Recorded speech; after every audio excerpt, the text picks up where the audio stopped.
而妈妈呢是馆长，什么妈妈是馆长？喂，对，哇，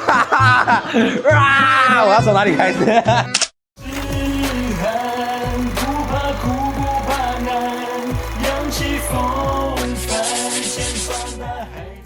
胡适之胡适，说尽天下事。大家好，我是胡适老师，欢迎收看胡说。台湾网红何其多，那如果要讲一个近年来最红的网红，争议性最高的网红是谁呢？就是2025年至今话题性最高的陈之汉馆长。而今天我们就要以编年史的方式来介绍馆长陈之汉的故事。我们开始吧。1979年3月12号，馆长陈之汉出生于台北，而他的父亲是宜兰的门阀望族，长期在美国从事贸易。可是，在他国小1年级的时候就去世了。而他的妈妈呢是爸爸的侧室，所以不是正的，是侧的。OK， 所以妈妈呢就比较可怜一点，在父亲过世之后呢，就独立抚养馆长跟他的姐姐，所以家境生活十分拮据辛苦。所以馆长在直播中也常常提到，他是从一个非常可怜的家庭里面这样子出生的。时间来到1995年到1997年，馆长16到18岁的时候，他曾进入协和工商就读，但不久呢就办理了休学了。后来呢就读于智人补习学校，过着半工半读的生活，负担家计。这点在馆长的直播中也常常提到，他很早就出社会工作了嘛，对不对？就一直过着半工半读的生活。时间来到1998年到2001年，高中毕业后不久的馆长呢，随即就入伍服役了。他担任的是中华民国的海军陆战队。后来呢，为了想要负担家中经济，于是就从原本的义务役转成了志愿役，从不愿意变志愿役。然后再来，他当时为了节省支出，所以他常常在放假的时候呢，出去没多久又回到营区。为什么？因为他想吃营区提供的午餐跟晚餐，可以节省支出嘛。然后当时他的排长对他也蛮好的，就是常常给他泡面吃。他甚至觉得呢，泡面是世界上最美味的东西。然后后来他军阶升上去之后呢，他担任了陆战6旅的下士班长，然后中士班长，也担任的3地训练教官、2栖基地训练教官以及季级训练教官，也获颁了陆战奖章。然后在921大地震的时候呢，投入赈灾。他直播中也常常讲到，那时候他看到多的尸体，大楼倒塌，那是个多么惨绝人寰、地狱级的画面这样子。然后后来表现好的他呢，就是因为严操部属，因为他认为他对自己的要求很高，而他的部属，他的阿兵哥应该要跟他一样，所以他就严操部属。谁知部属无法忍受他这种操练的态度，于是投诉他。投诉他之后呢，他的部队长官呢，就是对于馆长这件事情的处理方式，让馆长本人觉得心生不满，所以后来又决定干嘛？就是直接退伍了，所以结束其长达3年半的军旅生涯。1999年，20岁的馆长脑海中初次有了想要开健身房的念头，但是呢，苦无没有资金，所以就只是想而已，单纯想、梦想、幻想，当时应该是幻想的层面。时间来到2001到2007年，退伍后的馆长从事过非常多的职业，例如搬运工、送货员、业务员等职务，但是因为都赚不太到钱，所以他觉得我工作好像不太顺遂。而这时候他从社会上看到很多的兄弟都过着很好的生活，开着豪车，戴着名表，戴着辣妹，他就觉得说，难不成黑社会就那么赚吗？于是，在有一次朋友的介绍之下呢，他又在2004年加入竹联帮，在林口的堂口，然后经营讨债公司、围标工程，还有特种行业为生。然后在这个堂口里面呢，他领导了100余名的小弟，但因为帮派这个堂口的收入不足，于是导致怎么样？大家都要吃饭，大家都要花钱。那身为大哥的他，怎么养他们呢？他只能以卡债养卡债，借卡债度日这样子。所以这个大哥越当越穷，人家大哥越当越有钱，他大哥越当越穷，怎么差那么多，对不对？所以他真的不适合混黑社会，因为本人太讲义气，太重感情。然后这时记得他有一次跟他的朋友在路边吃街边小吃的时候，被路过的老外当面呛瞎，也不知道呛他什么东西，因为他毕竟也听不懂，因为馆长的英文当时不是很好，现在其实也没有很好，好吗？然后结果呛瞎完毕之后呢，他也不知道怎么回应，然后心生不爽，于是决定他应该要有一些防身的技术。于是呢，他又向武术老师，我们台湾知名的毕金龙老师、许志明老师、于志宇老师、何立安老师学习武术，开始学习搏击、柔术跟散打，开始了健身及健美训练。时时间来到2008年就是习武几年的馆长呢，天赋异禀，开始参加了各种技击运动竞赛，并于2008年斩获了台湾搏击散打中正杯冠军、新竹市长杯搏击散打冠军、武状元杯无限量级冠军等奖项。他这些比赛有一些在 YouTube 上面都还查得到，对，所以馆长早期打这些搏击散打是蛮厉害的。可是我们台湾有一个就是搏击散打天花板的存在，一直很不爽他叫做金刚刀，那是金刚狼，那不是金刚刀，好吗？金刚刀，他们两个以前是朋友，可是后来因为一些合作问题，导致呢产生不愉快，所以就变成敌人了。所以金刚刀常常在网络上就是要臭馆长，说他就是长得很胖啊，大口袋，速度那么慢，怎么可能会打不好了？只敢接受吃屎哥，然后什么这邓家环那种邀请，只要遇到强的都落跑就对，有种来跟我打看啊！所以很多那个网友们都很期待他们两个有一天来打，可是这件事情不会发生的。馆长现在是生意人，忙得不可开交，然后金刚刀这样挑战他，馆长不会有时间可以跟他应战。即便应战要打赢我们的战力天花板金刚刀，我个人认为可能还是有点难。但就是现在，毕竟大家各有擅长。馆长现在的职业就不是搏击散打那个，就是专注在做这件事情，而金刚刀专注做这件事情，所以呢，两个会有一点差别啦。虽然我认识馆长，我不认识金刚刀，可是在这一点呢，我个人还是站在公正的立场。就是我投金刚刀会赢一票啊，但是这个结果谁都不会知道。那如果你们呢，就是来想要参与这个话题的话，麻烦在留言区留言，觉得馆长 vs 金刚刀，谁会赢？来投票一下吧。OK， 好的，好，这就是题外话了，好不好？好，同一年他在钟孟宏导演的电影作品《停车》。客串演出 ，YouTube 上也找得到，就是馆长穿着一个黑色的衣服，然后在一个像停车场的地方出现了，反正在里面好像演就是那种维士的，也是黑道大哥的角色就对了，气势十足，很适合馆长本人的气质。时间来到2013到2014年，馆长开设了串烧店酒鬼之串烧，并在店内后方小空间开始收徒弟，并教搏击散打。然后在这个时期，他常常跟他的徒弟坐在串烧店门口的地上，抽着烟，吃着串烧，聊梦想，说他想要开健身房，问大家有没有这个人脉啊，有没有这个机会可以投资他，或者是可以是找金主来投资他。馆长本人也拜访很多以前他在黑社会时期的老大，说可不可以投资他，然后他觉得这些大哥以前都支持他，说以后如果你想要开什么生意，跟我们讲，我们一定会支持你。但是人口中说的东西没有签合约都是不准的。那些大哥嘴巴说，后来都没有真的帮他。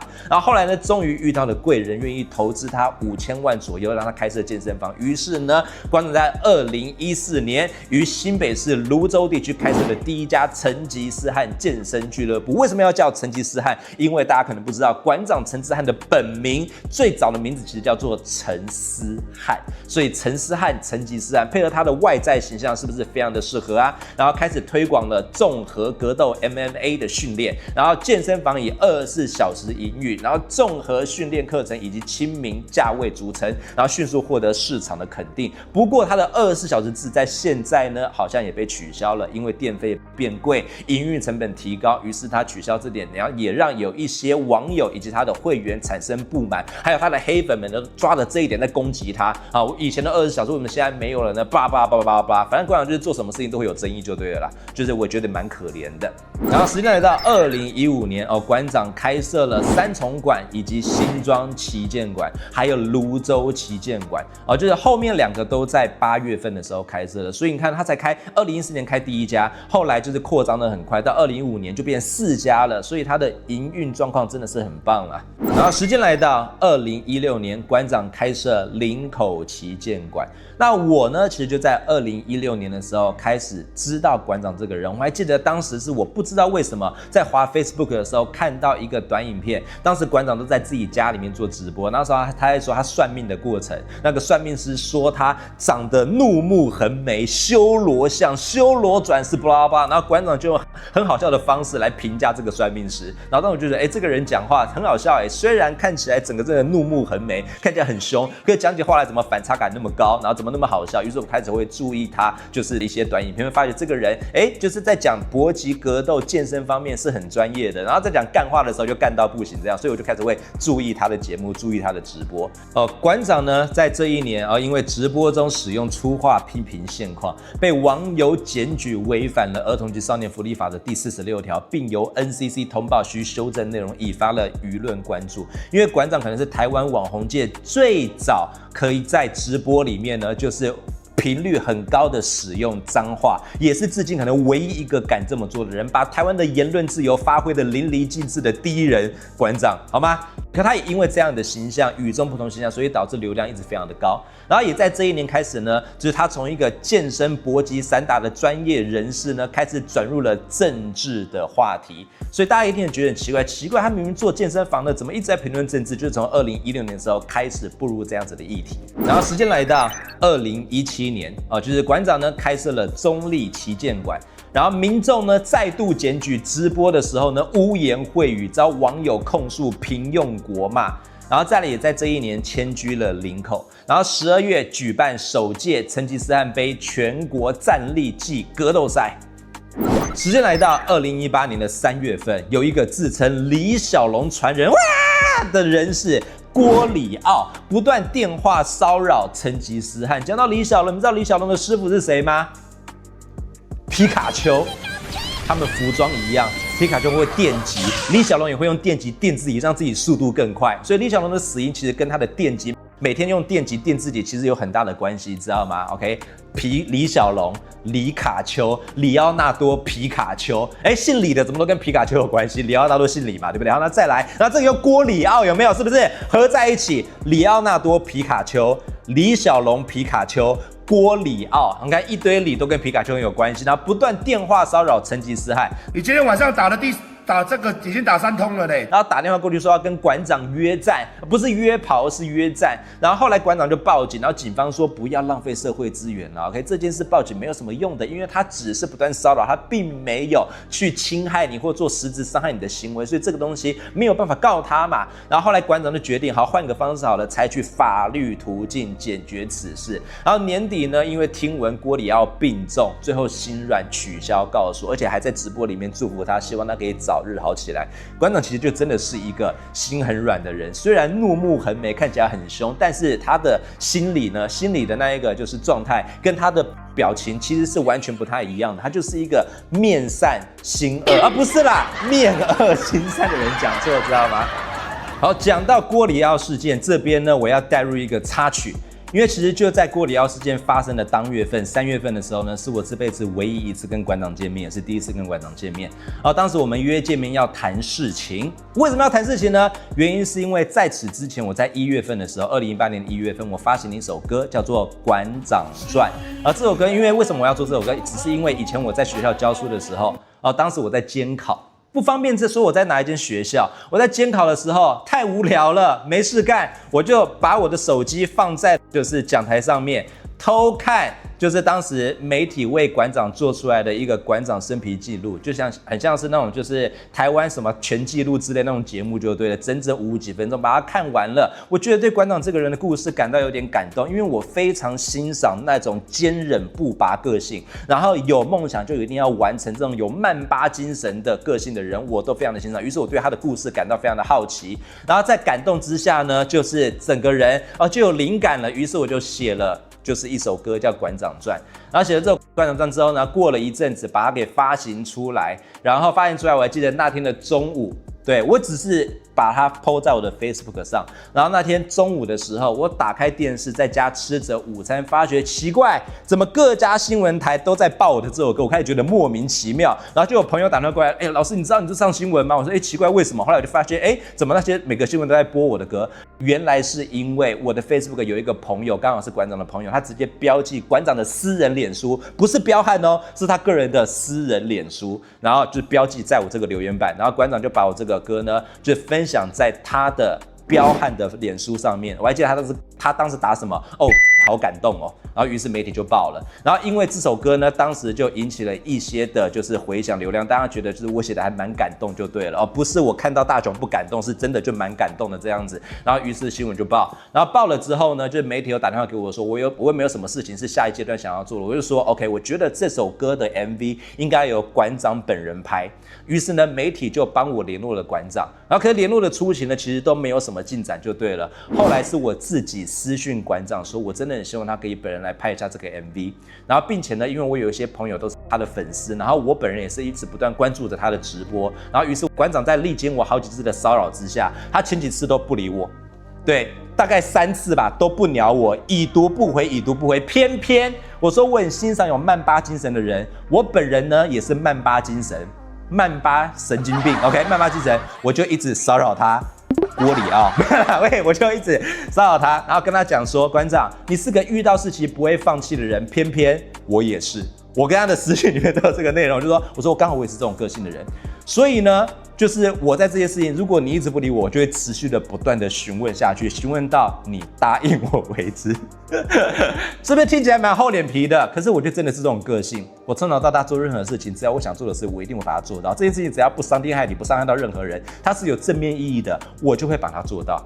江坦白，当时我还真的不是为了说要有流量干嘛，不是的，我只是觉得这首歌的 MV 不是由馆长本人来拍，我觉得太可惜了，于是我就不断的一直骚扰他。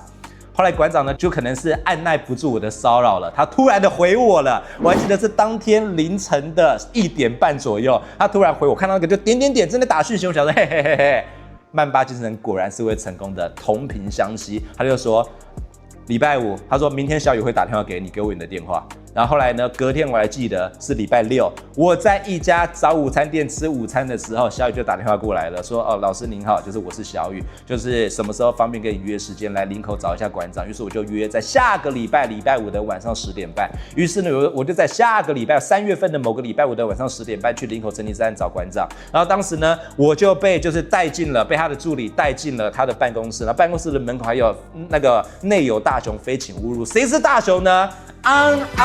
不是啦，是他那只高加索犬，就是最近刚过世不久那位大熊，而且非常的大。然后当时被带进去的时候呢，我坐在长沙发上面，然后馆长直播在那个位置，然后当时馆长在直播，然后助理把我带进来，我就坐到那个位置上面。然后呢，我在坐在那个位置上面，非常的紧张，因为什么？大熊在那边看着我，我一点都不敢动，超级不敢动的，知道吗？然后大熊呢，则是一直看着我，然后舌头伸很长，然后一直注视着我。助理跟我说：“老师，你就不要动因为大熊正在认你，闻你的气味。如果你动一下的话，觉得你是他不认识的人或干嘛，他可能会对你产生展开攻击。然后大熊在我的眼中根本不是一只狗狗是狗。”大熊是大熊，哆啦 A 梦是猫，不是啦，好啦，就这样，大熊就一直看着我这个样子，然后后来我就不敢动。后来呢，馆长呢直播，他就在讲郭里奥的事情，然后一整面干叫，然后干搞这件事情。后来就说不好意思各位，今天直播早点结束，因为我有客人来访。于是馆长从那边走过来了。好了，这时候我要跟你们分享这件事情咯。我不知道馆长本人记不记得，基本上我们任何人只要出了社会，应对进退，第一次见客人方面，一定态度都长这样子。您好，我是谁？一定能装则装，是不是？能装有多礼貌，则有多礼貌。而馆长就是这样子，穿着拖鞋坐下来，坐到单人沙发，一坐下来的姿势呢是这个姿势，这样就这样子。老师你好我是馆长，跟我握手，看我还是很有礼貌馆长您好就是我是某某这样子，然后说老师这样会不会黄标？就把它逼掉就对了。第九我就吓到，发生什么事情？他说：“你知道那个郭里奥吗？因为他气没有消，他那时候在直播的时候一直在干搞，下来的时候他持续维持着他那个怒气。那郭里奥，你知道这个事件？他每天打电话骚扰我，一直骚扰打不停啊！到底在干什么东西啊？他跟我见面的前1分钟有40秒。”都在骂脏话，我就听他，然后他声音又很大，超壮。馆长的手臂，巅峰时期中弹前的馆长有多壮？他的手臂比我大腿还粗，就一个彪形大汉在我前面疯狂输出。我当时其实有点害怕，所以我又不敢动。大雄看我不敢动，馆长干掉我也不敢动，知道吗？我都呈现有点皮皮抓的状态。那我就一直点头，然后是，我说我知道，我也知道他一直骚扰你。你不觉得这个人真的是？到底在干什么啦他？然后后来讲一讲，他还没跟我谈到正题，他的员工跟助理就进来，大家都叫他师傅，师傅他又打电话进来了，他果然说：“妈，他到底要干什么东西啊？”就一直干掉脏话，说警方要不要处理？林口警方到底要不要处理？后来就是那时候我看到的现况，所以那时候我心里就 always 说：“这个人真的真性情。”所以必须讲到这，讲到这，我必须要评价一下馆长这个人。很多人可能看到这画面觉得这个人没有礼貌，不。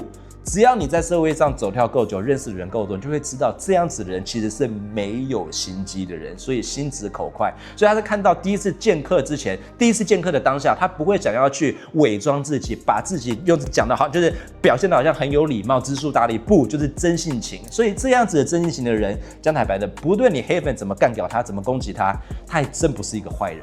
这样知道吗？然后就这样，然后再来，我如何评断馆长这个人绝对不是坏人的第二点，当他就是开始后来有点冷静下来，心平气和的时候呢，他开始进入话题，说，对，老师，今天你找我的目的就是那个要谈论就是 MV 的事情嘛。他就说，我觉得你馆长传这首歌呢，就是比较悲情一点。虽然我的故事真的比较悲情，但是我认为现在我的形象呢是比较彪悍的，然后是比较就是有那种英雄气概的，所以我希望如果要我拍 MV 的话，能否帮我做一首符合我现在形象的歌？我想要那种帅气的、霸气的那种音乐，可以吗？所以如果你可以做出来的话，那我就愿意拍。于是后来我说 OK， 好的，馆长，那你需要就是什么样子的音乐风格？跟你们讲的这个，馆长是嘻哈爱好者，对，跟我同路线的。不要看他那个样子，他就是从小到大都听 hip hop 音乐，他也很知道嘻哈音乐分什么样子的类型。他说，最近他就跟我说，最近要有 trap 的风格啊。对，然后还有那种抒情式饶舌的风格啊，还有那种叙事型饶舌的风格啊。我说那馆长你要哪一种？他说最近 trap 很红，所以我想要做 trap 音乐，陷阱音乐。我说 OK， 好，那馆长没有问题。后来我就花了大概1个月的时间，跟我们台湾一位知名饶舌歌手，就是逆流音乐的老板 MC 耀宗，然后一起做了一首歌，叫做《汉子》。而汉子这首歌的 MV 呢，就是馆长就亲自来拍的，就对了 ，OK。然后后来当天在聊天的过程中，馆长也说：“老师你那么瘦，有没有在健身啊？你看你的手臂就那么细一个，看一下我的手臂。”他就把他的手臂比到我这里，还比我的大腿。你看我的手臂比你大腿还要粗，还有粗2倍，真的有够粗的，你知道吗？就真的很粗，虽然只有3公分，不一样的东西，就真的身材很粗就对了，就这样子。然后后来在聊天的过程中，我可以判别他绝对不是坏人的第二点是。他跟我聊了大概1个半小时，接下来已经不是聊音乐咯，他开始跟我分享他创业的故事，他的辛酸，然后以及目前遇到的问题，媒体还没有报，就是一些纠纷的问题，以及他未来的展望，想要开电商。当时的馆长根本没有在做电商，可他把他的未来的展望、未来的想要做的事情，他在当天跟一个第一次见面的我，他不知道我是好人坏人，跟我全部的敞开心胸，讲他创业辛酸史，讲了1个半小时。请问，今天你会跟第一次见面的人掏心掏肺吗？当下我就觉得这个人很有趣耶。对，馆长跟我掏心掏肺，掏了1个半小时。然后我也跟他分享了，说我很多学生都是他的粉丝，然后拍 MV 的时候，我是否可以带我的学生过来跟他一起拍？因为我有些学生想要被他摔，然后还有一些就是我在补教界的好朋友也都一起过来拍，对，所以后来呢就是开始促成了这个合作，然后我们就拍了汉子的 MV， 所以你们可以在就是 YouTube 上面搜寻汉子这首歌就对了，就看到当时馆长生平第一次拍 MV， 拍的还蛮帅的就对了。可是看这首歌的回响并没有像馆长赚那么好，因为当时 Trap 风格在台湾其实没有很流行，很多人觉得这个风格怎么怪异。可是如果你用现在人的角度去听的话，就觉得走在蛮前面的耶。其实馆长听音乐是听到蛮前面，你知道吗？就是我跟他唯一一次见面，也是第一次见面的故事。OK， 一个小插曲。来，2018年的4月4号深夜11点50分，一辆车开到了成吉思汗林口馆的门口，接着陆续又来了5辆车，多名不明人士下车后直接表明要找馆长。并对健身俱乐部的柜台人员以及副理撂狠话。林口现在少年一辈，我最凶，肯定要用台语讲，但我不会讲，不知道怎么讲。林口现在少年一辈，我熊兄是这个样子吗？然后再来，你们来店内竟然不跟我打招呼，信不信我叫砂石车停在你店门口，让你的店开不了啊？然后馆长就决定报警，然后警方立即透过监视器锁定了嫌犯。警方发现带头的主嫌是绰号明艳的张明艳。我哪靠音，我叫明艳。你听到，伊在自我介绍，我哪靠音，我叫明艳。来，我跟你讲真的，你靠，你这摆回报伊，我这摆是跟你聊。我跟他讲，伊来，我袂对伊做什么代志；伊若无来，歹势，你讲我做什么代志？好，那警方呢将4名嫌犯带回侦讯后，张贤等人辩称是酒后误会一场，愿意跟馆长和解，但根本是虚晃一招。张贤后来透过板桥地区一名与健身俱乐部熟识的朋友，表示愿意向馆长道歉，并于4月11日晚间7点在林口的川井站餐厅设立了一个就是饭局，就对，要谈和的饭局，没想到竟是一场鸿门宴。健身俱乐部副总呢来到了现场，发现对方态度依然故我，全程没有道歉，还不断的强调他是林口地区唯一的地方势力，开口索取数十张免费会员卡，因为他手下太多了，要照顾这些弟弟啦。然后再来，张男此举急遭副总呢当面回绝，双方谈判破裂，10分钟后不欢而散。事后呢，张男再透过林口区公所于5月4号进行调解，然后健身俱乐部委同律师前往，但对方还是派出一群人到现场，感觉又要恐吓我们了嘛，对不对？根本不是要来真心调解的，馆长就这么说。然后我们合法经营生意，还要被对方闹，现在要对方和解，然后馆长曾提出和解的条件，只要他们愿意捐款行善就可以和解，但是对方称没有钱。既然如此，一切就按照法律程序来处理吧。来，4月16号以馆长为主角的首支音乐录影带《汉子》发布了。OK， 就刚刚我说的，我跟那个 MC 耀宗帮馆长做那种个汉子。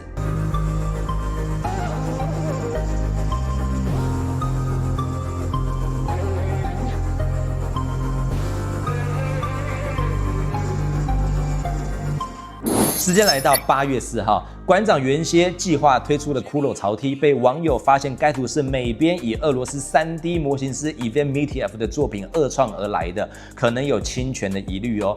馆长隔天8月5号立即停止衣服，并且成吉思汗的高层以1万美元为前提，联络原作者以协商有关该图样的著作权解决方案。11月12号 ，Ivan Mitiev 在成吉思汗林口馆跟他会面了，然后双方以1万美元签约，然后 Ivan Mitiev 提交新的骷髅作品给他，成为其自创品牌恶名昭彰的签约设计师。所以讲到这，我也跟大家分享解决事情的方法，对不对？你看哦，这个人明明可能会，我今天做这件事情有侵权疑虑，可能会跟他有 beef 产生，然后于是呢，我用一个比较那个低姿态的方式，然后让这个家伙后来成为了我的合作方，所以是不是很棒啊？把可能的敌人变为自己的朋友，这是在社会上解决事件我觉得最好的一个方式哦。就是我们荧幕前的各位，如果你也曾经有这样子的事情，或者未来遇到这样的事情的时候呢，就是化干戈为干妹，不是化干戈为玉帛，好吗？就是一个很好的方式。馆长做了一个非常好的示范哦，棒棒啦！时间来到2018年的7月份，馆长跟另外一名健身网红 Tao 呢有些纠纷了。他们以前原本是朋友，还一起做过直播。馆长当年还说过 Tao 叫台湾冯迪索。那后来为什么馆长生气呢？因为当年他们在直播的时候，Tao 跟馆长说，他只有在网络上面分享一些健身的观念。可后来馆长发现不仅止于此，他是有收费的。他的课程的费用都超级高，他不是像你们各位辛辛苦苦去外面工作一天，他只要用电脑复制外国的东西贴给你。他这样就13000了，各位觉得心里舒服吗？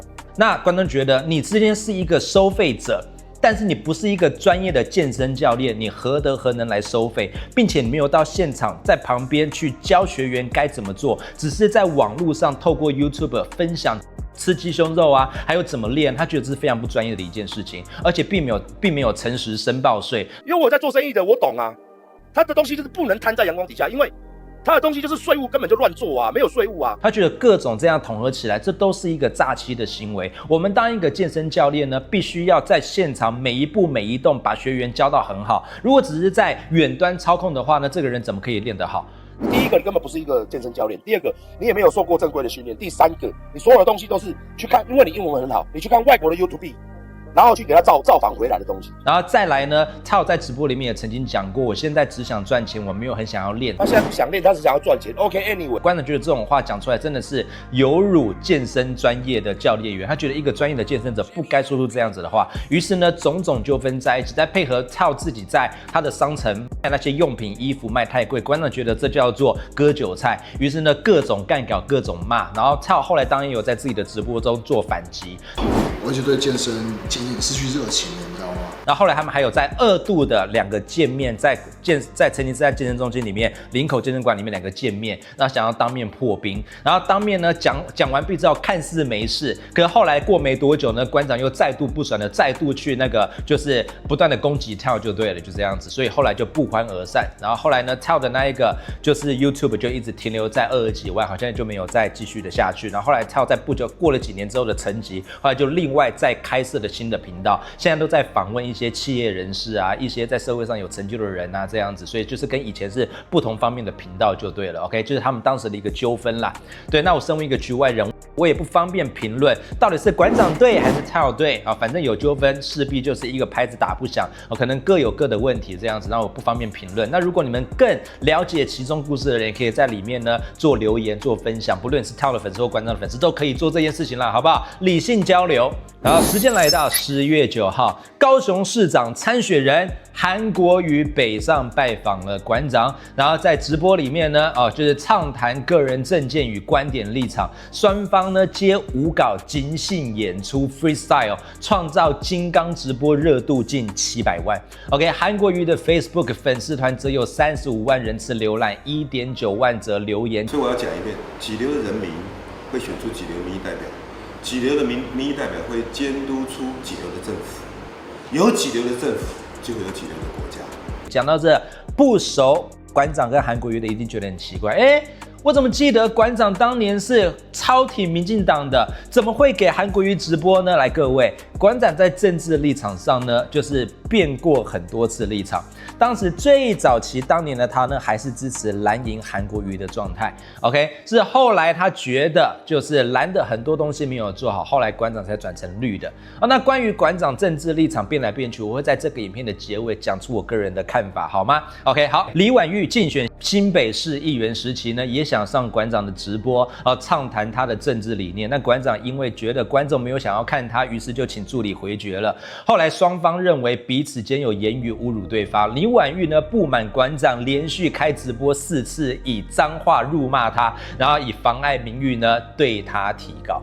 这个议员多好啊你规完啦！一连串粗俗国骂，让李婉玉觉得被针对，一状告上法院。时间来到2019年1月，因为李婉玉事件，馆长收到了传票后，然后在直播中谈及此事时期呢，再度说脏话，有没有？馆长就这么的 man， 没有在怕的被检察官认定罪证确凿，因公然侮辱罪起诉。馆长确定被检方起诉。我赔钱是一点点钱而已，但是我李婉玉那件事情呢，我觉得我很骄傲。馆长就常常因为自己的就是这个心直口快，发言不当，赔了不少钱。还好就是馆长有这个钱可以赔得起了，好不好？时间来到6月23号，馆长跟时代力量立委黄国昌等人联合举办拒绝红色媒体守护台湾民主的游行，而这个红色媒体是谁呢？就是在今年跟着馆长去大陆一起直播的中天。老师，我整个懵了，怎么回事？奇怪了，6年前抵制中天，6年后中天跟拍，奇怪，怎么可能会这样子？哎呀，各位，这个就是平行时空啦，不是啦，这是因为天下大事，分久必合，合久必分。我们没有永远的朋友，也没有永远的敌人，我们只有永恒的馆长，只有永恒的利益。OK， 现实层面就是这个样子。其实也不一定是利益啦，反正就是人在这个社会上，我们只要活到30-40岁，都会知道很多时期就是这样子。我跟他以前是敌人，可是后来因缘际会之下，可能就被朋友。我以前小时候很讨厌他，觉得他是个丑妹，长大之后他变我老婆。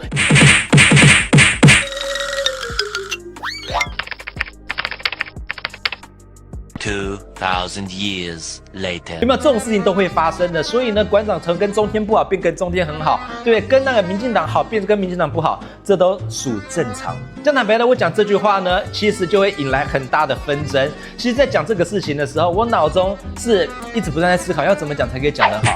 我讲 A，B 就会来攻击；我讲 B，A 就会来攻击。所以现在我正在思考，到时候要怎么好好的解释他跟中天这一段故事。我晚点会做说明，好吗？对，压力有点大。OK， 跟我那时候在录柯文哲的时候讲习近平坏话的时候，就是压力一样，都很大就对了。对，因为毕竟现在台湾虽然言论自由，可是我们出征也是非常流行的，好吗？就生怕被出征。我又不是周杰伦，如果是周杰伦的话，我就可以乱讲话，因为没有人敢出征周杰伦。谁叫我是周杰伦？没错吧，对不对？因为你出征他的时候，你又要听他的歌，你会精神分裂，好吗？哦，周杰伦说我是中国人，你中共同路人，你就是舔共。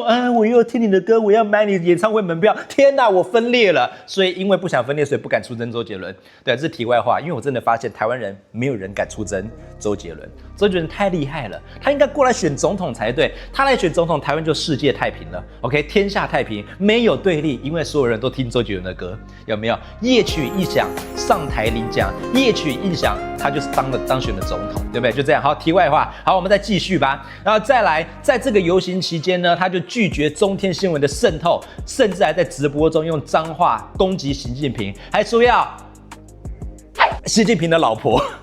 而这段影片呢，就在这一次他去那个中国大陆直播的时候，被我们桃园市前议员，也是桃园市史上唯一一个被罢免的议员，在这一刻，整个嗨翻了。王浩宇下台！王浩宇下台！王浩宇，就是把它给截录下来，然后并且投放在 YouTube 里面，还限制观看者只能是使用简体字的观众，就是馆长在里面干掉习近平，然后说要弄他老婆这个，然后让大陆人看看，就是馆长是什么样子，这是王浩宇的目的。那王浩宇就是一个也是蛮爱搞事的人，而且其实我也非常的感谢王浩宇被罢免这件事情就是成功，我也感谢韩国瑜当年被罢免成功我没有任何的立场，我没有不喜欢他们，我没有讨厌他们。那为什么我感谢他们两个被罢免成功呢？因为我在补习班跟在学校，我在教公民的时候，在讲到政治这一块的事情，因为学校公民都要教这个，然后里面有讲到选举罢免法。那选举有很多例子可以举罢免呢，在台湾历史上没有发生过。然后后来呢，感谢韩国瑜跟王浩宇的牺牲，让我在罢免这一块的教学有了例子可以讲了。所以浩宇要谢谢你，谢谢你。然后我对王浩宇印象也很深刻，因为以前我在桃园有一个地方教书的时候，学校王浩宇当时当议员时期，他因为拒绝学校体罚，在一天早上的7点多，他带着他的助理来到该学校的门口，请媒体来拍，然后他伸手叫助理打他。那时候我要去学校上课，我说这是什么画面 ？What the fuck？ 为什么有个人拿着藤条在打王浩宇？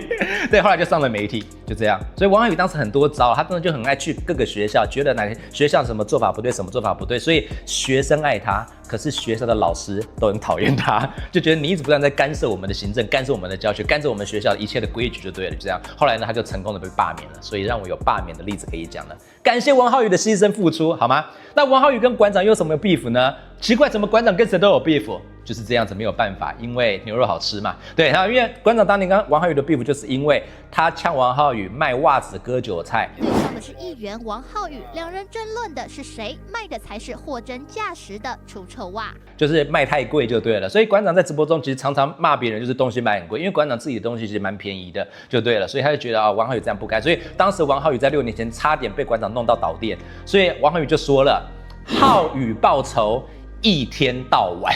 他最近发文讲的嘛，所以就是开始不断，然后还检举馆长回来烟酒什么带太多。但我觉得检举这个有点白痴，原因是因为馆长一行人出去14个人，他带回来那个量，他当然是分装，每个人这样带回来了，就对了。然后王浩宇就是去攻击他，然后检举他说这个东西没有申报是不对的。然后馆长在直播中也有回应了，说我14个人出去，但这样回来应该 OK 吧，对不对？这他们两个之间的 beef。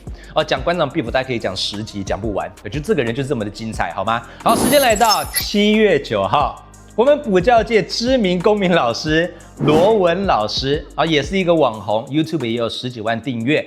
然后 YouTube 呢发影片里面提到馆长叫做新民粹型领袖，他这样子评价馆长。然后同年9月4号，馆长得知这件事情之后呢，在直播中回击罗文老师使用了罗文保险套、杂碎等侮辱的言论，然后更有暗示的性语句。然后罗文老师呢就是不开心啊，就依刑法第309条提告馆长公然侮辱罪啊。其实当时啊，我也有在参与其中，这个他们新闻我都有看到。我个人的角色在心理层面，我是很复杂的。对，因为罗文老师是我们同业，虽然我不认识他，但我们一直是网友的状态。我很喜欢看罗文老师的发文，以及看他的节目，我都会去就是做留言评论这样子。罗文老师的评论很多的国际时事头头是道，大家也可以去看他的节目这样子，看他的那个就是 Facebook 罗文好公民。然后再来馆长呢，也是一个我长期有在看他直播的人，然后又有合作，我本人也蛮喜欢他的。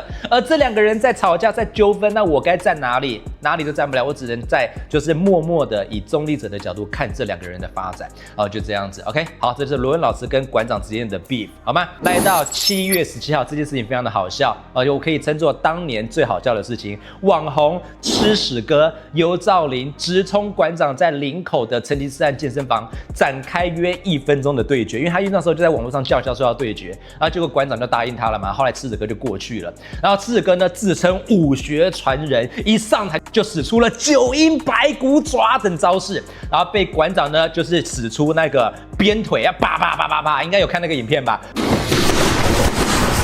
？9阴白骨。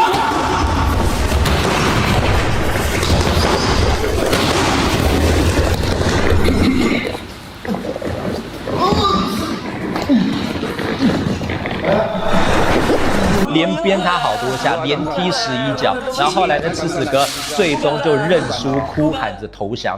比赛后呢，吃屎哥情绪崩溃，措辞激烈，表态我再也不吃屎，不是我再也不敢再犯了，宣布退出吃屎界，不是宣布退出网红界。然后馆长赛后自称比赛有阴谋存在，而馆长打吃屎哥这个就被大家笑死，因为馆长那个鞭腿真的非常大力。我当时在拍 MV 的时候，我可是有亲眼见到馆长鞭腿。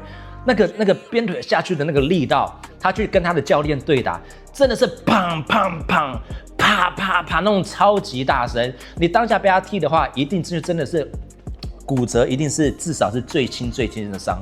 而金刚刀当时看到馆长跟吃屎哥的决战，金刚刀也很不爽，说你就只敢跟这一种没有战力的这种打，对不对？你用七龙珠那一个就是战力指数表这样子，过去吃屎哥战斗力10，然后馆长1万，你怎么不来挑战我这种战力100万的人？所以那金刚刀就不断的叫嚣，要打来跟我打，那叫嚣了好多次。然后馆长这边只是说，你给我出场费，拿个1000万出来，我就跟你打，就这个样子。然后金刚刀就说，馆长呢只敢就是跟这种比较烂的约战，遇到我这种等级的就不敢。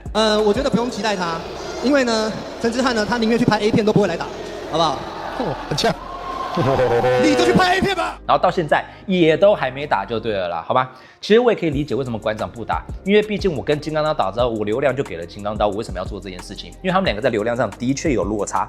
那至于到底是不是不敢打呢？台湾最顶端的男人，没有人干得过他 ，Number One， 好不好？这个呢，就是我也不方便评论，因为毕竟馆长都在做生意，对他也平常没有办法，就是做这么就是辛苦的练习，然后去跟金刚刀 PK， 所以我们再等吧。我们说不定在等10年之后呢，他们就有机会对战了。就是馆长从生意人退下来，退休之后就也可以打起来了，好吗？我们来看到8月7号，馆长在自己的直播频道上以比较早出道了不起啊，自以为是大哥啊，地下艺人总统，自己都没伦理了，还跟人家讲伦理为标题直播批评谁？吴宗宪 ，OK， 自以为是大哥的人，反正他今天出来混，反正他出来网络上出来当一个红人，他妈怎么那么多？他妈的都归你管就对了，我不知道地下艺人总统啊，你自己都没伦理了，你跟人家讲伦理？地下艺人总统，现在全台湾艺人还有这种你够资格，我够资格，谁够资格？刚刚那一群是什么意思？就是因为吴宗宪在这之前他评论现在这个网红呢都是没有水准的，好吗？网络的朋友要加油，原因只有一个，不是说看不起你们，而是你们没有经过素养。宪哥喊网红缺素养，馆长和连千亿都怒了。我们艺人有受过专业训练的，我们才是正统出来的。网红都是一些没受过专业训练就出来的，他们都是没有内涵、没有水准的人。所以馆长认为，你怎么可以出来就是批判整个网红界？馆长认为网红是趋势，你凭什么因为自己是演艺圈老大哥就可以出来评断我们？所以馆长就直接的骂他。在此之前，其实讲坦白，馆长小时候也是吴宗宪的粉丝，都会看他的节目。可是没想到长大之后呢，竟然跟吴宗宪成为了敌人。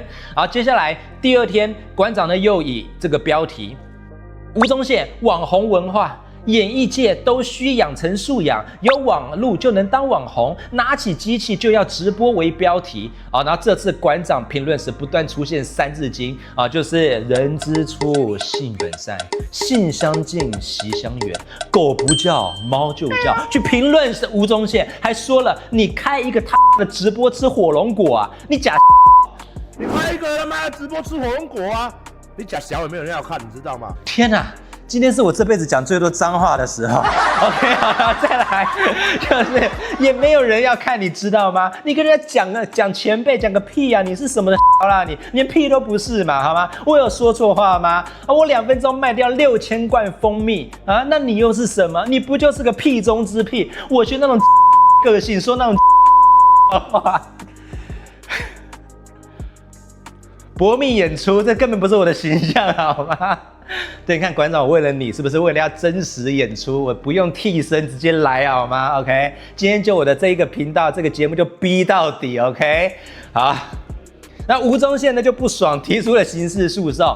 然后后来刑事部分呢，一审台北地院依公然侮辱罪，将馆长判处拘役58天，得1颗罚金，缓刑2年。判决确定后呢，向公库支付10万元。然后因馆长与检方呢，就是均未上诉，全案于2020年10月间定验了。然后另外吴宗宪也提出了民事诉讼，求偿名誉损失100万元，然后要求公开道歉，之后又追加求偿到200万元。然后1、2审法院均判馆长败诉，需判赔80万元，并在 YouTube 上馆长的频道里面呢，就是直接道歉，还要在脸书专页上，就成吉思汗那个彪悍的脸书专页上道歉，然后要求连续3日刊登置顶社群贴文道歉声明。案件然后馆长再上诉，最高法院审理之后呢，将赔偿80万元部分确定，道歉部分呢，则依照宪法111年的宪法判字第2号判决意旨废弃发回台湾高等法院审理。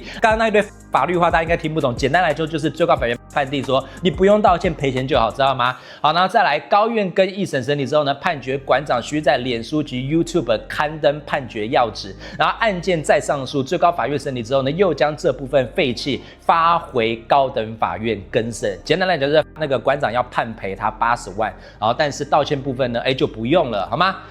所以蛮累，所以到目前为止我发现一件事情，馆长跟谁打官司似乎都是输的那一方所以这教我们一件事情我们讲话是要付出代价的，即便我们是言论自由，但你叫人家假啦就是要付钱，知道吗？假一句80万有点贵，所以以后我们可以假别的东西吗？假赛可能没有那么贵，知道吗？假比较贵 ，OK， 好，就这样子。时间来到2020年2月23号，武汉反台包机事件他不满前总统马英九以人权为由支持台商包机反台，在直播中痛骂马英九。我说人权，你有这个资格说吗？你马英九还有什么资格说？闭嘴！并提到，如果因为这些人反台，害我家人还有儿子死亡，反正台湾没王法了，我一定带人拿刀拿枪去你每个国民党党部，把你们找出来乱棍打死。24日，他脸书又 po 文解释，表示有人开始宣导他要拿刀拿枪杀国民党。他说我只是打个比方如果国民党还在讲人权，让20-30万台商回台，然后让台人们都染疫的话，那造成疫情破口，全台湾死伤无数，反正没法律。他这笔账他一定会跟国民党算清楚，他一定会杀光你们。27日，桃园市议员詹江村、黄进平等人呢，以身为国民党党员感到害怕，赴台湾桃园地方地检署控告他恐吓、违反社违法，痛批他煽动社会造成对立，称他像纳粹。然后8月28号。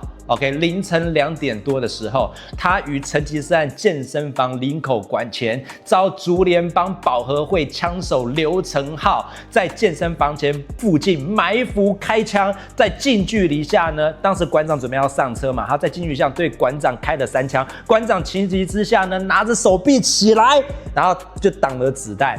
各位，我在那一刻，我终于体会到健身的重要性。手臂为什么要练那么粗？如果今天是我的手臂，我这样子挡我的头，挡不住，太阳穴还是会中弹。但馆长的手臂弄起来之后呢，跟他头一样大，所以就成了一个很高的屏障挡住了子弹。然后子弹穿进去的时候呢，因为肌肉非常的大，子弹在里面穿的比较难，然后被肌肉阻挡之下，子弹的弹道呢就转方向了，所以从别的地方出来，没有打到他的头。如果今天是我的状态下，我这样子挡，子弹进来一样还是会打到我的头。所以练健身的好处是什么？可以让你成为防弹少年团 BTS 啊，不是啊，喂，好，然后再来，所以馆长呢就是台湾的防弹中年团的代表。那馆长中弹之后，3枪7个洞，倒在地上。来，一般人我们中弹会干嘛？救命啊！叫救护车！馆长中弹不一般，中弹当下，小雨开直播。如果这次我不幸死的话，请大家一定要传承我的精神。我当下觉得，我靠，太厉害了吧！你在中弹的当下的第一秒想到的是开直播。镜头前的各位，我相信你们跟我一样，当下看到馆长这个是不是漫威英雄般的演出？开直播，然后馆长，然后小雨可能当下也懵了，手忙脚乱之下呢，赶快手机打开开直播。馆长就在里面讲的，你们要继承我的遗志，帮我照顾我的家人，对不对？中华民国万岁等等。当时我觉得，哇塞，馆长太帅了吧！在中弹的当下，还可以考虑到流量的问题，是不是厉害？所以馆长此人真的不一般，又可以挡子弹，又可以中弹当下开直播。你被枪打到7个洞，真的很痛知道吗？后来馆长就送医了，这样子。好，然后送医之后呢，然后案发约40分钟，枪手自行前往林口辖区，新北市政府的那个林口辖区呢，就是投案，称自己是他的粉丝。粉丝来对馆长开枪，这对吗？然后8月16号，因为与他有肢体接触5分钟，他说他自己跟馆长有肢体接触5分钟，遭到馆长公开指称他摸胸性骚扰，也就是这个世界那个枪手说他跟馆长见面的时候，摸了馆长的那个大鸡鸡指的是胸肌，然后馆长不舒服，在直播中干掉他，乱摸他，然后由他公开道歉就对了，就这样，然后害他被网友肉搜，然后与网络霸凌，他心生不满，于是拿枪寻仇，然后检警就认为不排除背后有人教唆，只要你有在社会上走跳，就知道这些事情绝对是从头到尾有人安排好的啦。那个摸胸部事件是安排好，不可能是因为这家伙呢，就是觉得是馆长粉丝很喜欢他，就摸他胸部，然后自己因为不爽去开他枪，不会的，这一定是后面有人教唆。那背后的主使者到底是谁？我们现在仍然不知道。当时呢，蔡英文前总统有去探访他，并且答应馆长一定会查出真凶，查出一切水落石出。可是到现在过了6年，都还没有真相大白。于是馆长对于这件事情呢，至今都还呈现非常不满。蔡英文总统，你愧对陈之汉这个人。总统那时候来看我，我说总统，上面到底是谁付钱给黑帮？他也承诺答应我要继续向调查。这也成为了他不满民进党的其中一个理由，因为真相没有大白，也没有小白。这目前还是一个黑的状态，好吗？我们时间点来到9月1号，成吉思汗台中旗舰馆试营运啦。好，刚刚由于有提到王浩宇跟馆长之间的 beef 事件嘛，对不对？好，那现在呢，刚好我们在座的工作人员有人刚好是2个人的产品使用者，所以针对这个，我想问一下他对于这个产品的比较。好，来，请问你有用过王浩宇好感未来的袜子对吗？有啊。那你用之下感觉如何？可以穿比较久，大概2年。那厚薄程度呢？比较厚，比较舒服。那馆长呢，就是比较薄，然后使用的期限就没有办法那么久，就对了。大概3、4个月就会洗烂掉。那2个人在价格方面有差很多吗？馆长的袜子比较便宜，然后王浩宇的比较贵一点，所以不会贵到2、3倍就对了。没有2、3倍。所以就是说它的耐用性是馆长袜子的可能3到4倍，以时间来讲，可是它的价格呢是比馆长的贵一些。所以这样来看 CP 值，你个人认为是王浩宇的袜子比较高是吗？王浩宇的比较好。OK， 好的。那2个人的袜子使用期限你都用过非常久的时间吗？对。OK， 好，所以呢，我们现场的工作人员刚好有人就是这2个产品的使用者，他认为王浩宇好感未来的产品，他用起来是觉得 CP 值比较高的，好吗？所以如果就是荧幕前的各位想要体会一下2个人产品的差别，可以去用一下馆长的袜子跟王浩宇的袜子，看用之下的感想是否跟我们这位工作人员是一样的呢？而我自己是没有买过，没有用过，所以我是不知道啦。时间来到2021年4月28号，台北地院呢因罗文老师他那个案件一审判决馆长拘役20天，可1颗罚金支付。然后馆长跟罗文均对此提出了上诉。然后6月1号，成吉思汗高雄旗舰馆开幕啦。10月19日，知名 YouTuber 小玉涉嫌利用深伪技术，以名人换脸的方式制作 A 片，而馆长很荣耀的成为近100名受害者里面唯一的男性。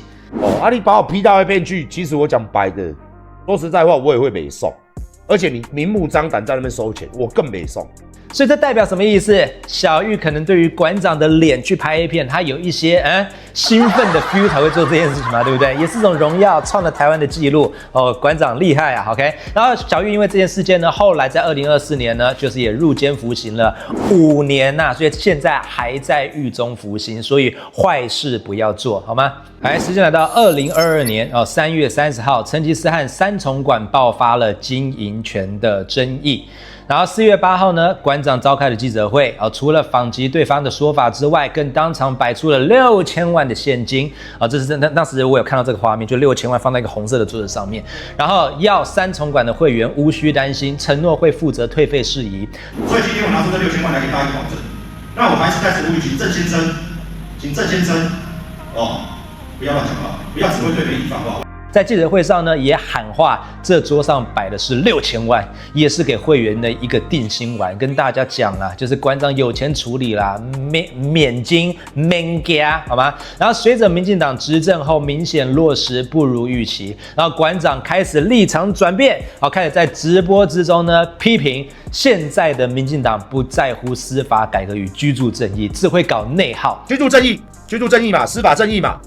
这2个相关的有没有通过任何一条法案？0。4月4号，台湾高等法院驳回馆长与罗文的上诉，判决维持原本的拘役20天，然后可罚金，刑责确立。另于民事判决部分呢，判馆长赔偿罗文老师新台币10万元，免刊登道歉公告。然后11月，因为枪击事件批评民进党与黑道的关系，并宣布明年举办反黑游行。陈明文，你给我2条这些黑道就你在养的，你们民进党在养的啊！那时候你反推回去，你会觉得恶不恶心？所以馆长就在今年正式的从挺民进党的变成反民进党的最大领导人之一了。时间来到2023年的3月份，馆长又跟另外一位网红有 beef 啦。这次 beef 对象是谁呢？我觉得是全网红界战力最强、智力的天花板。他叫做 Toys，OK， 刘伟健。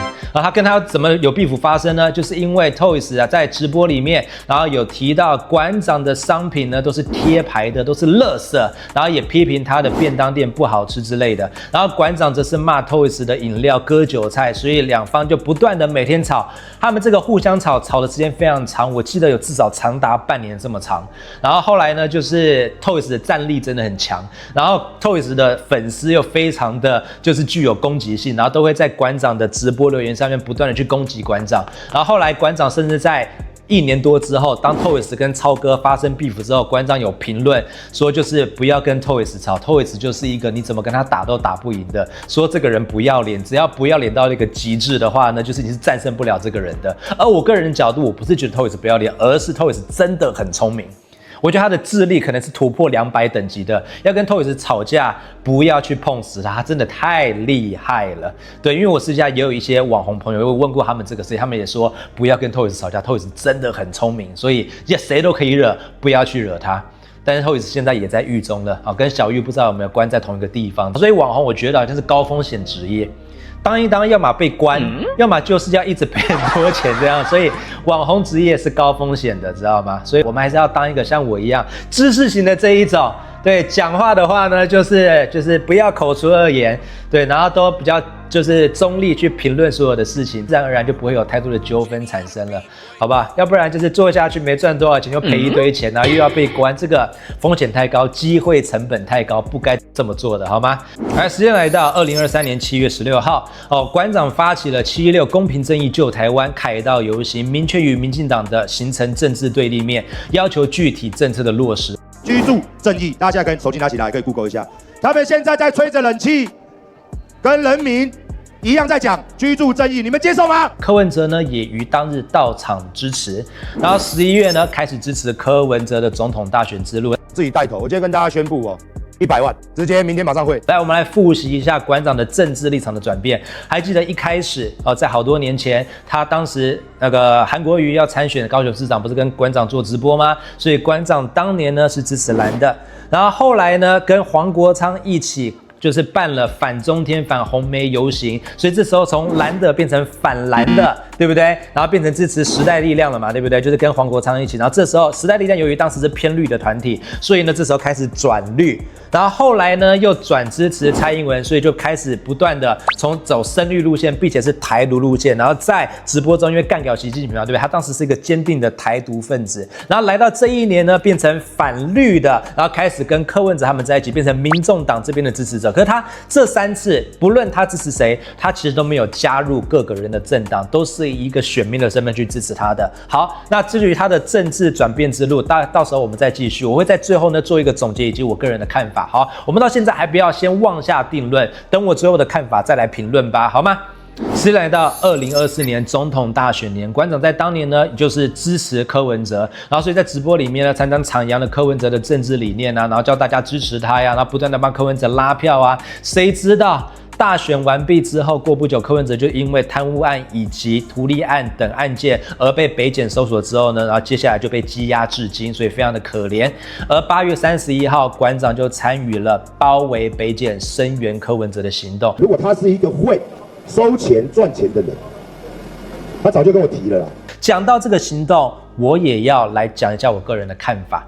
对，其实呢，我本人也觉得柯文哲这个案件呢，其实里面有一些在对于他的部分，我在柯文哲那一集有讲到，我觉得有点太过了。拿对柯文哲的方式去对任何一个政治人物，我觉得没有任何一个政治人物可以闪得过，应该都会跟柯文哲一样的结果。如果要拿共同的标准的话，所以我觉得柯文哲不论他有没有贪污，有没有图利，以对他的方式来讲，的确有点太过。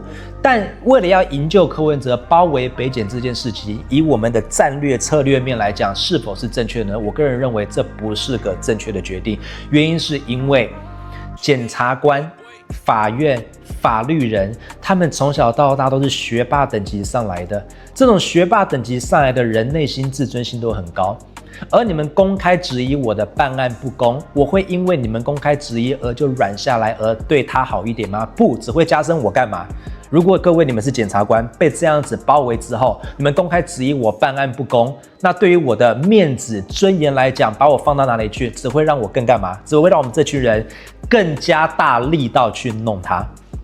理解吧？这是人性面。所以当时我看到这样子去声援他，其实我内心是有点感到觉得哇，替馆长以及民众党的支持者就是流2滴汗，更为阿北流了5滴汗。因为我觉得这件事情绝对只会让事情变得更严重，而不会有正面的帮助。但那个民众党的党员们为什么要这么做，我也可以理解，因为毕竟找不到方式可以救阿北了，他们只能用这样子的行动去做这件事情。而包围北检这件事情呢，由于就是在法律的层面也不太正确，因为它就是个明显就是不太正确的行为。如果是包围立法院 OK， 因为立法院就是人民的殿堂，但北检是一个法律的殿堂，所以这样去包它也在法律面比较说不过去，所以这件事情也让民众党的成员们当然是被很多反阿北的支持者去攻击这样子。但因为我个人的角度一样站中立，所以我会用中立的市场去看两方的做法，以及这个做法会不会有一个正面的结果。我个人认为其实它是一个负面的结果，所以未来如果民众党的党员以及阿北支持者要再做这个事情的话，要三思而后行，越包围只会越让阿北的待遇更惨而已。我个人是这么认为的。你们觉得呢？可以留言来评论一下，好吗？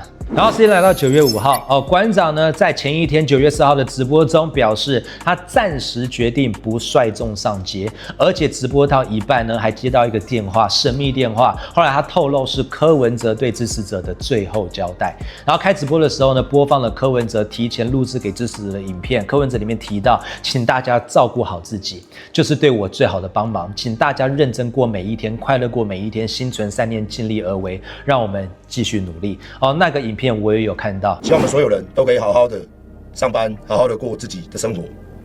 这是一场长期抗战，不是现在就会结束了。当然，希望大家给民众党机会。不禁为阿北心里感受到有一点点的，真的觉得他有点可怜啦，这样子，因为他受到的待遇真的在法律层面上是有点严厉的啊，这必须要讲。OK， 时间来到2025年1月11号司法节，馆长参与了民众党发起的111定狗机拒绝绿色权威还我司法正义集会，然后馆长在现场呢，就是也拿了麦克风，慷慨激昂的演说。台湾是台湾2300万人的，够人就回来，拿着对人，来请等放人。这是馆长人生中的第3次大型的集会，我们来统合一下。第一次跟谁？第一次呢是当时反中天嘛，对不对？跟黄国昌一起反中天、反红媒，拒绝红媒，然后干掉习近平。然后第2次呢，则是就是民进党716大游行，然后当时也是跟黄国昌他们一起去办这个东西。然后第3次呢，也是跟黄国昌，然后民众党，然后发起了111定狗机，他的诉求对象一样是反民进党，所以3次的游行，1次反红媒、反国民党，2次反民进党，这样子好吗？好，那讲到这边，我就要来评论一下馆长一直被大家干掉、蔚为诟病的政治立场变。到底这个变色龙是好是坏，是对是错？我要讲我的评论咯，又有点压力了，很紧张哎，讲哪边都不对。好，但是身为老师中立的立场，我还是要讲我的真心话。民主制度之下，我们身为选民，我们本来就有选择。我们不是政治人物，我们没有参与任何的政党，我们不是政治人物里面的任何一个角色，我们只是普通的选民。我们换立场有错吗？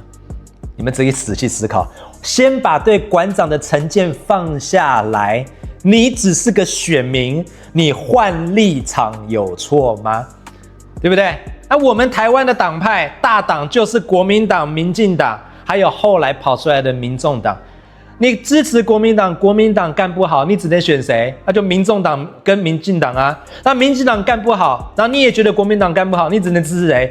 民众党啊。那有一天民众党干不好，你又只能转回谁？转回国民党啊。不可能这3个都不支持，之后跑去支持共产党嘛，对不对？所以我们是选民，所以我们选民换立场不就很正常？难不成今天我是一个选民？我胡适老师我是选民，我人生中第一次投票。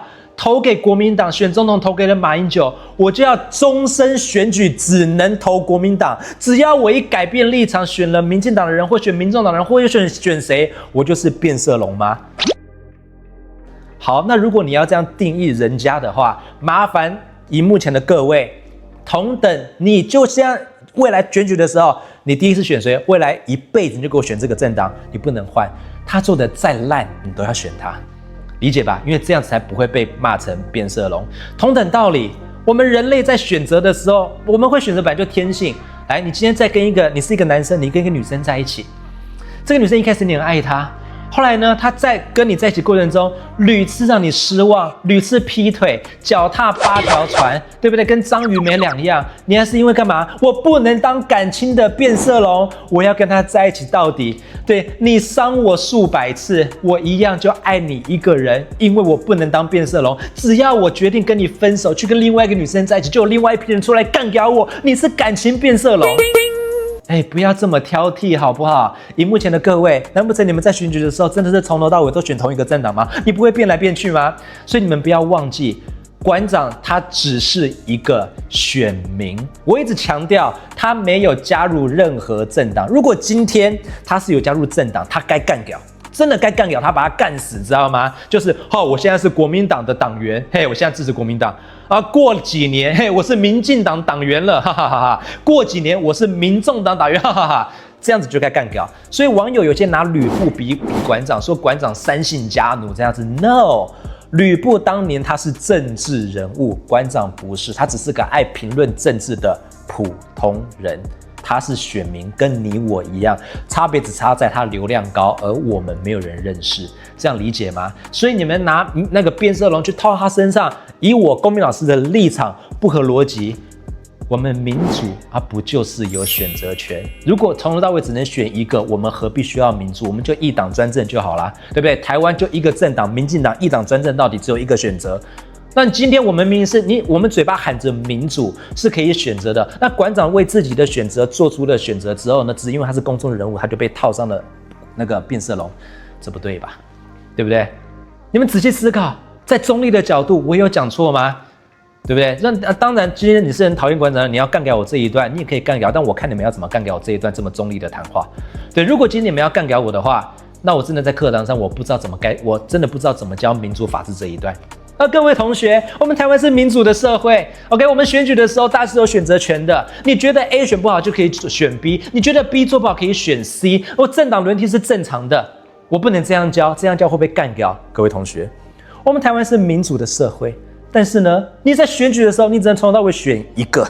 你只要变了，你就是变色龙，就会被一群人不断的干掉。你是变色龙，台湾是这样子的社会，所以呢，我们这样就假民主。所以你们到底是要当假民主还是真民主？如果真民主的话，麻烦让人家有选择的权利，好吗？所以不要把变色龙再套在馆长的身上。馆长不是政治人物，再强调，如果他是的话，那他就是变色龙，好吗？所以我们可以仔细思考一下了 ，OK？ 理性探讨，留言。当然你听了我这一段，你还是觉得很不爽，他就是变色龙，那没有关系，你说的都对，我不同意你的看法，但是我誓死捍卫你说话的权利。知名的哲学家伏尔泰所讲的 ，OK， 就是这样子啦。好来，5月21号，馆长跟吴宗宪、罗廷伟委员录制谁来踢馆的时候呢，心脏不适而送医了。他当下就录没多久就感受到心悸，然后就送医。然后接着吴宗宪呢就直接就是拿着麦克风直接接下主持棒，帮馆长主持完接下来的节目。我现在心跳超快，然后人超级不舒服。你在盗汗？我真的要看一下，我现在真的觉得心脏有点快。那我先来，这就。老师，我整个人又懵了。他跟吴宗宪不是有 beef 吗？不两个吵架吗？怎么突然之间吴宗宪帮他主持了？各位，此吴宗宪非彼吴宗宪。这位吴宗宪是国民党立委吴宗宪，不是那位艺人大咖吴宗宪，了解吗？天哪，老师平行时空，对不对？平行时空，对，这馆长也应该会觉得，哇塞，我跟吴宗宪 beef 那么大，现在我要跟吴宗宪合作，我叫了这个吴宗宪，会不会脑中想的另外一个吴宗宪，对不对？所以我觉得这件事情还蛮妙的哈，吴宗宪。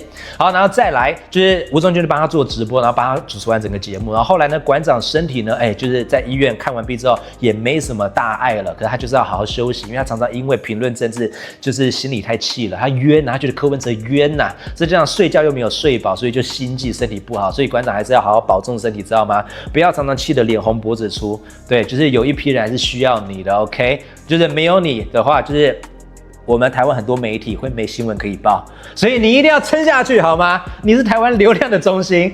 对，三立各个电视台中天没有你是不行的，不论是支持你或讨厌你的电视台，都必须要靠你才可以有流量可以写下去 ，OK？ 所以你一定要撑下去，继续撑个30年，台湾的新闻才可以不间断，持续有话题可以写。好，时间来到2025年的6月10号到6月16号，馆长干了一件惊天动地的事情，大概是2025年最大的新闻吧，就是馆长前进中国大陆开直播。从他宣布要做这件事情之前，这舆论就已经烧了至少2-3个礼拜。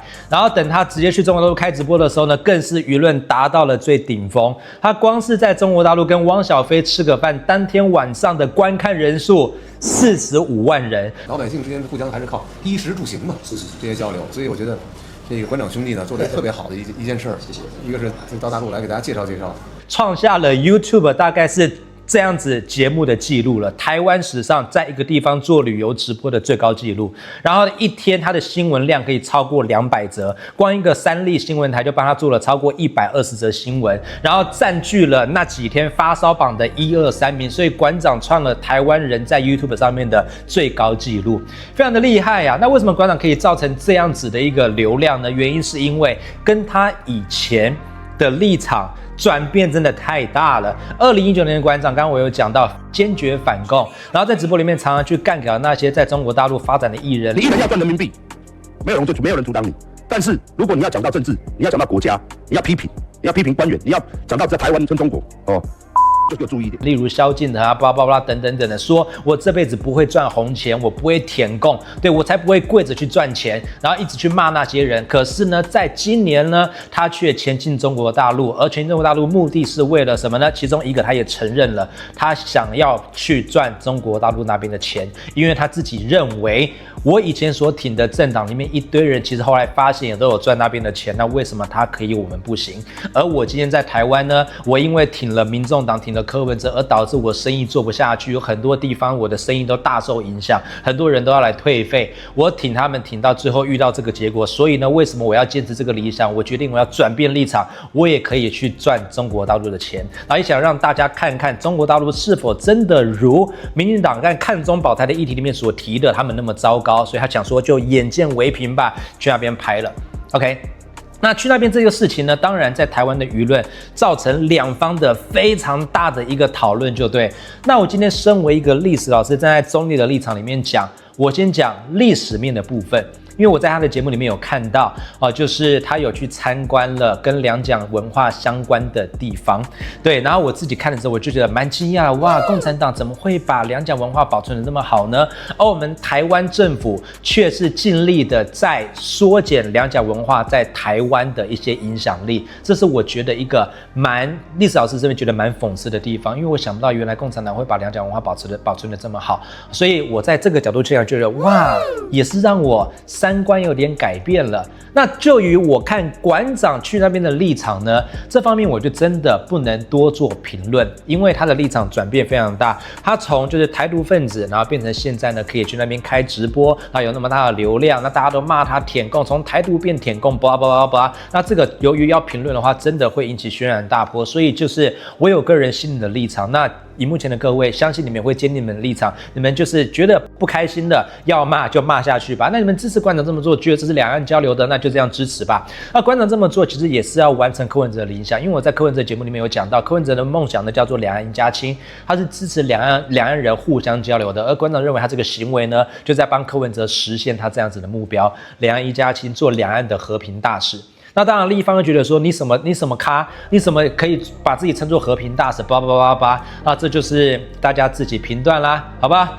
那这个事件我们就不多讲了。那对于馆长去中国大陆直播，如果你想要做评论，或者你对不是很清楚的话，你也可以花一些时间把他每天的直播全程跟完，然后再去评论一下。因为在这个事件上，的确我们台湾的媒体有人做新闻里面是要真新闻、假新闻，就是满天飞。那至于哪边是真，哪边是假，你们就自己看完整个直播去评论，谁做的新闻是真，谁做的新闻是假，那你们自己评论啦。啊，当然支持他的就觉得某一方做的是真的，不支持他的就觉得某一方做的是假的嘛，就是这个样子啦，好吧？所以大家可以在评论区对此话题继续留言下去吧。好，那我们今天呢，对于馆长的编年史的节目就到这边啦。然后在最后呢，我也祝馆长在事业上面鹏程万里啊，就是发展顺遂，一定要在台湾继续的坚持下去。我懂你的压力，因为你的就是这么争议性的一个角色，在台湾压力一定大的，好不好？每天抨击你的人都一大堆，而且你小孩也大了，11岁了嘛，对，我记得应该11岁了。小孩在学校一定会面临一些压力，大家知道他是你的儿子，对不对？就会有反对你的人，就可能会骂他；支持你的人也会在学校支持他。我觉得压力都巨大，老婆压力也巨大，员工压力也巨大，所以馆长这样的角色就是压力巨大。但是我真的知道你是为台湾好的，你在直播里面常常有讲到，就是你是为了台湾。如果你今天要赚钱的话，你可以从头到尾就支持我们最大的政党就好了，对不对？所以坚持下去，没有你的话，台湾的媒体会很多新闻没办法写，不论是讨厌你的或是喜欢你的，他们都要因为你而有很高的流量。所以你要支持下去，保重身体，支持个30年，让大家继续呢有一个尖峰话题可以不断的看。你是大家茶余饭后吃饭的时候配料嘛，对不对？所以你就是什么网路榨菜，有没有？就是因为大家吃饭可能会吃榨菜，就是大家的网路榨菜、电子榨菜，继续的支持下去，好吗？讨厌你的人也爱看你，喜欢你的人也爱看你，黑的爱看你，对不对？什么颜色都爱看你，所以真的不简单，所以创造了台湾的历史。OK， 所以馆长坚持下去吧，好吧？今天节目就到这，然后希望各位呢也可以帮我们这边呢订阅、按赞、加分享喽。今天到这里，各位拜。